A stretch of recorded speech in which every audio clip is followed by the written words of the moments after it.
If you really want to fix your relationship or your marriage, then you might want to stick around for this one because I genuinely have one solid piece of advice for you. Hey there, if you're new here, I'm Prasha, the Indie Life Coach. I'm here to help people better their lives, but also become the best version of themselves. And I'd really appreciate it if you can subscribe to the channel and hit the thumbs up button because it really helps the channel grow. Thank you all. You're probably wondering then, like, what advice is Prash going to give here? And I tend to help people who are going through divorces or separation. And, in the moments, it's usually far too late for them to go back and mend their marriage or relationship. And here's one pattern that I've seen over and over again, including myself and how I was in my past marriage, and something I had to learn and put aside once I met my partner who I'm married to now to really be able to thrive and grow through this marriage. Because to any long lasting relationship, you have to be able to work through your problems and be able to talk and communicate, right? And usually it always comes down to one thing, and it's the one thing I see in most relationships and most relationships that tend to fail, including what I experienced in my past marriage as well. So I'm here today because I want to share it with you, because if I can help certain relationships succeed and prosper and do better, that's honestly something that would really genuinely warm my heart and know that I've done my bit to help them. But here's the one little secret, and that is put your ego and pride to one side. In any relationship that is successful, there has to be minimal to zero ego and pride. So I get it. Every couple argues. We all have our differences. We all have our quirks. And you always go through that phase, right? Where it's like initially when you meet each other, you're in that honeymoon period. So everyone's on their best behavior. There's no negative traits that usually tend to come out. But over time, you start becoming more comfortable, and then ego and pride generally gets in the way because you start being a bit more braver with confronting the other person or getting to an argument or something, right?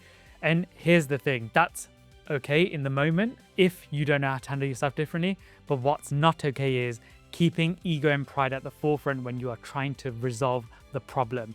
So my genuine, honest advice is put your pride and ego to one side and actually come together as a couple and talk about the problem that is in the room. Not you versus each other, it's you both versus the problem. And that's not no wisdom that's come from me, it's come from other people. I think Jay Shetty said it. It is you both versus the problem, right? And this is definitely something that me and my wife strive for every single time we have disagreements. So yes, in the moment we may get caught with disagreeing or not being on the same page, but usually we always go away, we reflect on the problem, we can come back on and have a conversation with how we felt. And the biggest thing here is knowing that we're putting our pride and ego to one side and we're willing to listen to the other person, but also vent what we want to say as well and how we felt or what's triggered it. It's genuine reflection and knowing and having that conversation on how we can both move forward. So there you go, guys. There's your number one tip. Put pride and ego to one side, and I promise you, your relationship will absolutely thrive.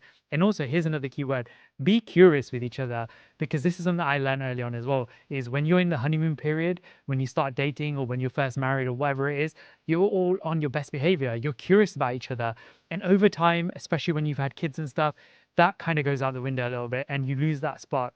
So to gain that spark back, start being curious about the other person, and wake up tomorrow morning and ask yourself, what can I do today to make my partner's day better? It could be something as simple as making her or him a cup of coffee. Whatever it may be, ask yourself that question tomorrow, and I promise you, you will set their day off on the right foot.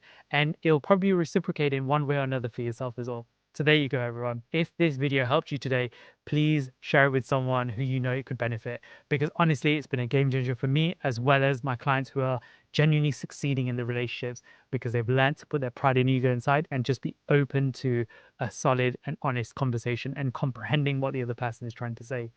So thank you for tuning in today. Please hit the like button and subscribe to the channel if you haven't already. Thank you all. See you on the next one.